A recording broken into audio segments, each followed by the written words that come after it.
Welcome back to the program. In the Horn of Africa, Al-Shabaab fighters have attacked a remote Somali army base northwest of the capital, Mogadishu, killing several government soldiers.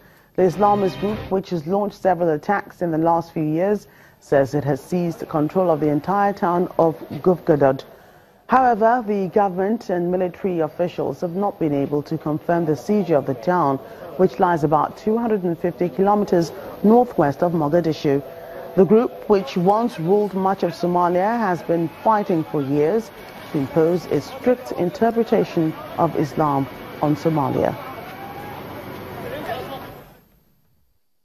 The absence of Nigerian officials at this year's World Economic Forum on Africa did not go unnoticed by many delegates that attended the meeting. Many of the plenary sessions had Nigerian panelists from the private sector speaking on some of the issues affecting the continent's development, but many were hoping to hear from government officials from the country to speak about some of those issues from a Nigerian perspective. Sadly, this did not happen as none was present. Our South Africa Bureau Chief Betty De Beer reports. There were numerous panel discussions like electrifying Africa, responsive and responsible leadership, banking on youths, and trust in leadership. There were also brilliant Nigerian discussants from the private sector. Thank you. There was also a special one on Nigeria and South Africa. Both economies are said to contribute 60% of sub-Saharan Africa's GDP. Hardly any session at this World Economic Forum on Africa went by without the name Nigeria cropping up, mostly recognition of its huge economic potential as well as strategic role in Africa's development. But Nigerian officials were not present to speak to some of these issues raised. It's a real shame that actually there haven't been more people here. But I think, there's people who have got a lot to do in Nigeria. In a way, it shows good discipline, perhaps, that we don't have people swanning around conferences. But this is an important conference, and I think, it's got a very strong international links, which I think makes it more strategic than perhaps many other conferences that happen in Africa. So, yes, I think it is a bit disappointing that, there's not a higher presence of what is, I think, still Africa's biggest economy. We have a challenge to build up better relationships between Nigeria and South Africa. Yes, I was sad not to see more Nigerians and more ministerial level people here. Nigeria's acting High Commissioner to South Africa was incidentally elsewhere in Durban. Nigeria's absence is not actually, so to speak, a denial or probably a refusal to participate, but it is the developments back at home that we could not have our own officials attending as expected. It was also at the forum that the Global Competitiveness Index was released, with Nigeria placing 127th after 144, way behind South Africa's 56. Well, I know that Nigeria and South Africa are today underperforming. And these are two Africa's largest economies. And therefore, all of us as Africans were interested. This year's World Economic Forum had the theme, Achieving Inclusive Growth Through Responsive and Responsible Leadership. The world looks to Nigeria and South Africa to brave all the odds and spearhead achieving just that in Africa. From Durban, South Africa, Betty De Beer, Channels Television News.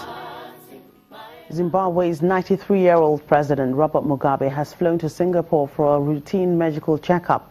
This latest visit comes about 2 months after his previous such trip to the South Asian nation. The 93-year-old president is the only leader the Southern African country has known since independence in 1980, and his health is a hot topic ahead of the presidential election scheduled for next year, which he is due to contest. Mr. Mugabe now struggles to walk, with security aides forming a human shield around him in public, often making it difficult for reporters to film or take pictures of him.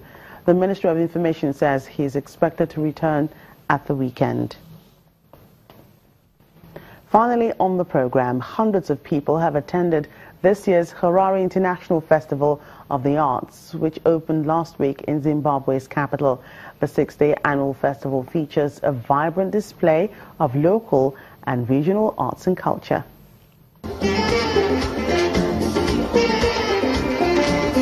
Hundreds of artists showed up at this year's Harare International Festival of the Arts, Haifa, a major annual festival which opened in Zimbabwe's capital. The 6-day annual festival featured a vibrant display of local and regional arts and culture.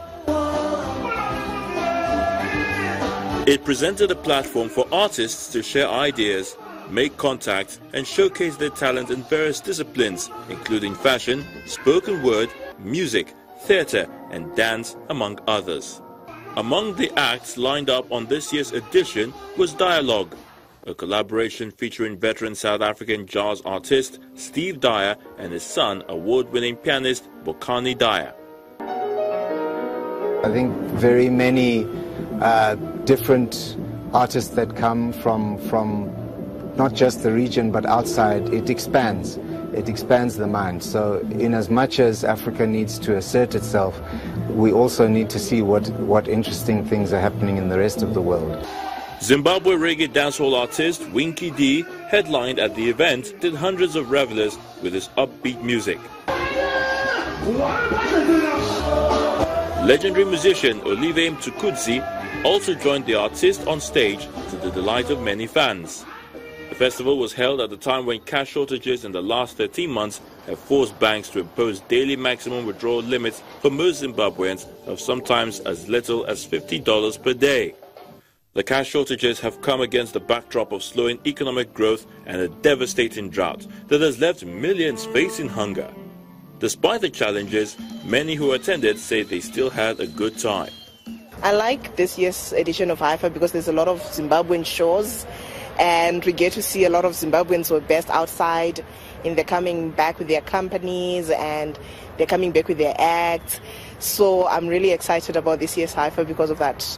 What people really love is the intense 6 days. That's what's important about the festival. The kind of melting pot of different types of artists coming together. You can hear an opera gala is rehearsing next door, and we've got mbira players in the stage in the opposite direction. And all of those mixtures are important.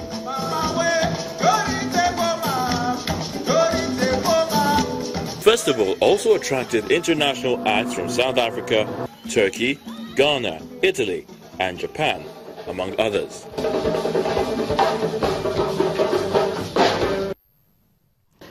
With all those sights and sounds, that's it on Network Africa. Thank you so much for watching. I'm Jokia Rogers.